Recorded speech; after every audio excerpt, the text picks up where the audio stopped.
last wave. Al Jazeera's Zaina Hodder, as I say, our correspondent, is there at the port area. Zaina, what's the latest? Well, we're hearing from the head of General Security, Major General Abbas Ibrahim, who arrived at Beirut port not too long ago. What he is saying is that the blast appears to be explosive material stored in a warehouse. So what is he saying is that there's explosive material stored in a warehouse in Beirut port, material that was confiscated years ago. So this is the first statement from a Lebanese security official telling the Lebanese and the rest of the world what exactly caused the blast. Now, this is going to raise a lot of questions. What was explosive material doing at Beirut port stored in a warehouse? This was a massive explosion, Adrian. We've been talking for the past 2 hours. I felt it. The rest of the city felt it. There's been chaos in the streets ever since that blast. The force of the blast was massive. It destroyed and damaged buildings, glass everywhere, and it took lives. What we understand from Lebanese security sources is at least 10 people have been killed, and the health minister saying hundreds of people injured.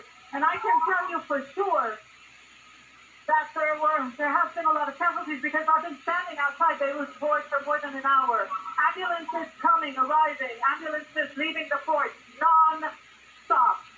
Chaos. The Lebanese army pushing, telling people to move away, trying to open the road. People are on the edge. People are afraid of what happened, what took the capital. It's just kilometers and kilometers away. 50 to 70 kilometers. People were telling me that they felt their apartment safe. So the head of the General Security is now saying that this was highly explosive material stored at Beirut port. This is going to raise a lot of questions on what was the material doing at Beirut port. Of course, the international community believes is rife with corruption, that political parties and not the government control what goes in and out of Beirut port. So, more questions to the authorities, who really have, the people of this country, a lot of them at least, have lost faith in them for months now. They've been demanding a new leadership. They're demanding new faces to govern a country Zaina, I want to pick where up the on... economy has been run to the ground by the same political parties who've been in office for decades. So highly explosive materials caused the blast, according to the head of General Security, Major General Abbas Ibrahim, who arrived at Beirut a short while ago. At least 10 people killed, hundreds injured.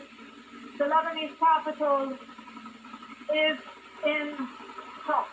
People are on the edge, on their phones. I have been overhearing their conversations, calling their parents, their brothers, their sisters, their friends, checking if they're okay. Zaina, phone lines are jammed. Can you hear me, Zaina? Closed. Damage to central Beirut is massive. Beirut port is very close to central Beirut and very close to one of the main highways that lead into the capital. Zaina, can you hear me? Yes, Adrian, I can hear you. I want to pick up on something you said there about these explosive materials. You said that they were confiscated years ago. And you talked earlier on, when within the last couple of hours, while we've been talking about corruption being endemic there at the port.